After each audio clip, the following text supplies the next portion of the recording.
Good morning, everyone, and welcome back to Coffee and Headlines. Here we are, second day of Mexican independence, and Luna is taking a nap next to me.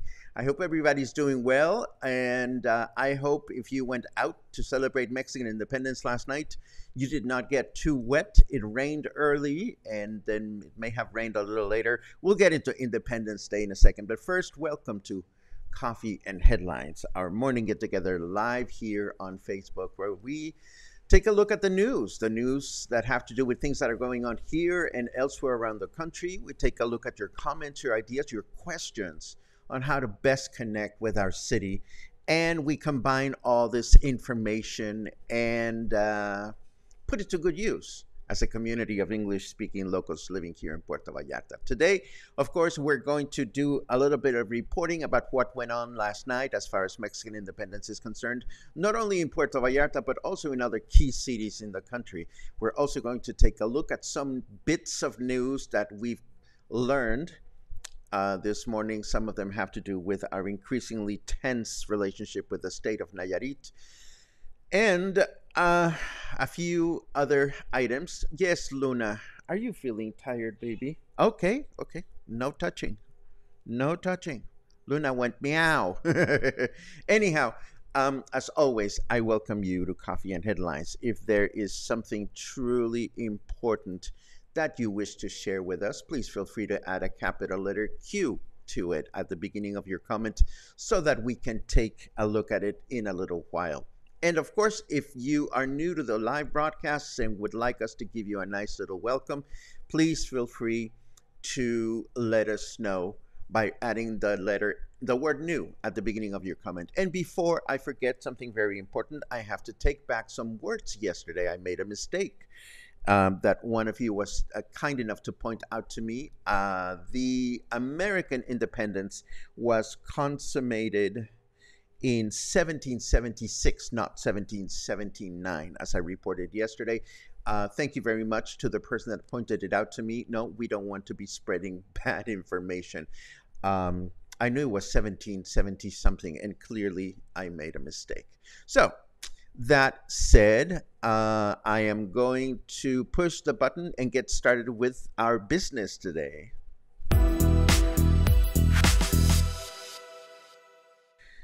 And before we dive in, let me come back to my usual position down here. Before we dive in, where is my word arenga? Hold on just a second. Here it is.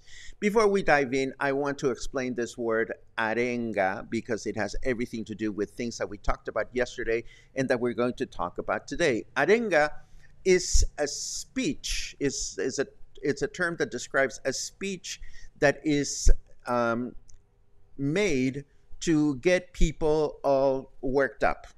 This could be worked up in a good way or a bad way. It can be as simple as hip hooray, or it can be as complicated as an arenga that resulted in a bunch of people storming into a capitol, for example. So there are good arengas and there are bad arengas, and we are concerned with arengas today because, as I mentioned yesterday, um, our governors, whether it's the president or the mayor or the actual governor, they come up with their arengas when they are celebrating the grito or the cry for independence. So we are going to report on this arenga business as it went on throughout the country. For starters, of course, in Mexico City, our president, Lopez Obrador, he um, cried the cries of independence. And I'm going to read you what the president cried, or I'm going to read you his arengas because this will give you a sense as to what the official stuff is all about.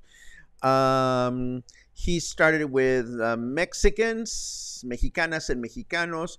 Hooray for the independence, or Viva la Independencia. And then he had one for Miguel Hidalgo y Costilla, for Jose Maria Morelos y Pavón, Josefa Ortiz de Domínguez. We talked briefly about her yesterday. Ignacio Allende, Leona Vicario. Long live the heroic people of Mexico. Long live the indigenous communities. Long live the cultural diversity of Mexico. Long live liberty, justice, democracy, equality, sovereignty, universal fraternity, the love for one another, the hope in things to come, and Viva Mexico. Now, was there any innovation by President Lopez Obrador? Yes, there was. He added three new vivas, which were actually not vivas. Viva is long live. He added 3 deaths. Let corruption die, let class discrimination die, and let racism die. And of course, this has everything to do with our president's agenda. And that is what we look at here in Mexico. Yeah, what is the agenda of the different leaders of our country? In larger cities where budgets are more abundant, there are concerts that are organized to keep people excited and entertained. And in Mexico City, there was a concert by the very well-known group Los Tigres del Norte. They are a ranchero group. So they started their concert, then they stopped for to make way for the president's speech, and then they continued with their performance. And that's the way things went in Mexico City. In Monterrey, unfortunately, it poured. It poured to the point that a fabulous concert by La Sonora Dinamita had to be canceled, and that is a bummer because they are a great, great band. It was really, really bad. In Guadalajara, it rained as well, but this did not prevent people from enjoying the festivities, which included a performance by acclaimed charro singer Pepe Aguilar, who early in the evening took to social media and sent messages to people saying, please, please, don't go away. It's pouring, but we're going to have a concert, and they did. As far as arengas are concerned, Governor Alfaro did what he usually does by adding specific arengas to Jalisco heroes of the independence, personalities that were involved in smaller battles, and then he threw one celebrating federalism. Now, here in Puerto Vallarta, it poured early, which may have discouraged some, but nonetheless, the event seemed well attended based on the photographs that I saw. But apparently something happened to the arengas because they were not finished. And messing up the arengas is kind of as bad as messing up the words of the national anthem, if you know what I mean. But apparently something happened to the arengas that Mayor Michel was trying to say because he did not finish his speech. I'm not sure if it was the fact that somebody started the fireworks and nobody could hear the mayor, or maybe there was a problem with the sound system. I was not there, so I cannot really comment on this. If anybody was there, please let us know how your experience was, because based on this one photograph taken right at the Malecón, we can see that there were a lot of people in Puerto Vallarta celebrating Mexican independence despite the weather. And this is our coverage for Mexican independence. Now, I'd like to move on to other important news that caught my attention this morning. Uh, we had talked about pediatric COVID vaccines coming, and they are. They have finally been announced. They are coming a week from tomorrow in a single day campaign that will only take place at La Lija this coming Saturday, not tomorrow, a week from tomorrow, from 9 a.m. to 5 p.m. Again, this is a campaign for first and second doses for children ages 5 to 11. Moving right along, like we need more reasons for our relationship with Nayarit to degrade. Yesterday, we told you about several properties that the government of Nayarit is seizing or reclaiming because they were illegally sold in the first place. And now Nayarit Governor Navarro Quintero has pointed his finger at notary offices from the state of Jalisco that were involved in the fraudulent paperwork. He did not specify which municipality these notary offices are located in, but the article that I'm referencing is pretty much assuming that it was notary offices here in Puerto Vallarta. And of course, this can't be good. And as I mentioned yesterday, this is a complicated situation, and we'll have to see how this develops moving forward. Last in our news section, Army General Jose Rodriguez Perez, who served as a commander for the 27th Infantry Battalion in Iguala during the Ayotzinapa massacre, has been arrested for his alleged intervention in the disappearance of 43 students. This is the fourth detention against the Mexican Army, as determined by the latest statements made by the Ayotzinapa Case Truth Commission. Of course, we know this is extremely important and it's extremely complicated, but it is nice to see that justice is being served. Let us now take a quick look at the weather, and we'll take it from there.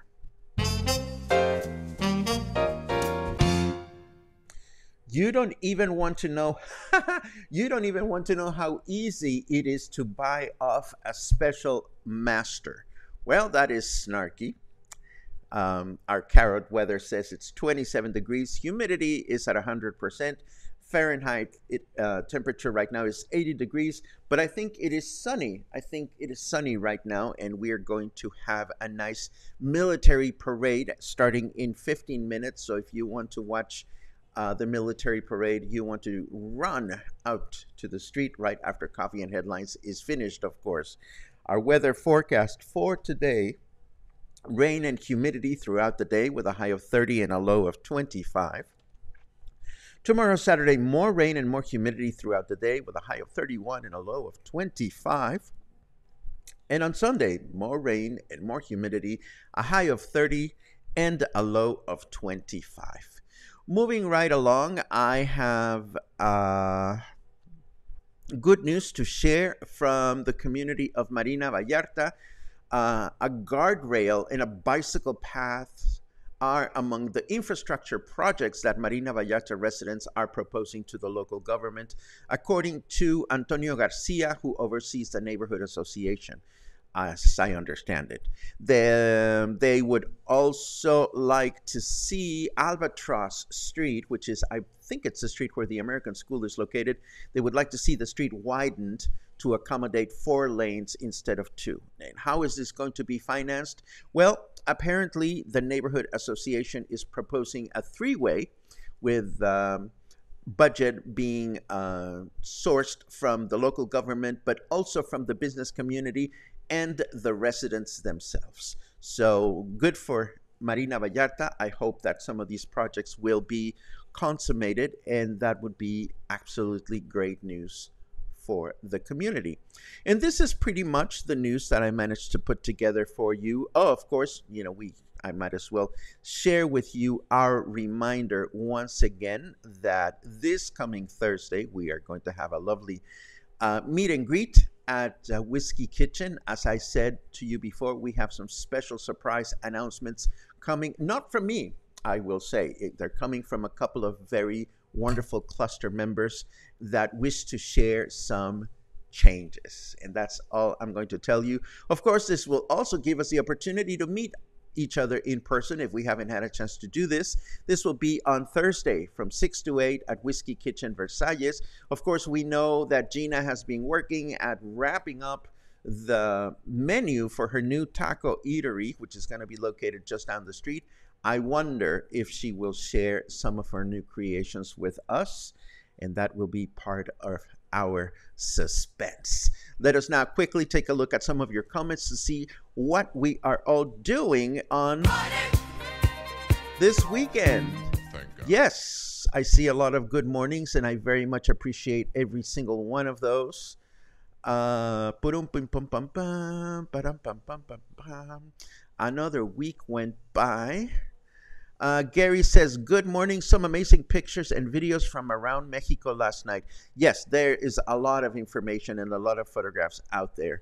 And I'm glad that there was a big celebration in Chicago. Mexican independence is, of course, celebrated around the world wherever there are clusters of Mexican nationals. And I'm sure that Chicago must have been pretty sizable. How wonderful. Oh, Michal is at Calgary Airport waiting to board a flight to Toronto for a mini vacay. Good for you. I hope you enjoy yourself, and I hope you come to Vallarta soon with great stories. David says hello from Dallas, Texas. Soon to be back in Conchas Chinas. Excellent. Let's see what else we have. Paula is visiting with their son in New York State. He wants to join us in Puerto Vallarta next trip. Wonderful. Let's see what else. Yes, Luna was up late for the festivities. Poor thing, there were fireworks, and she never sleeps well when there are fireworks. And I see that we are, oh my goodness, we are done early with your comments, so I can give you a glimpse of some of the news that I didn't get a chance to put together for the rest of today, but I am going to give you details tomorrow. There is news of more tropical storms coming in our direction. We'll have more details on that tomorrow.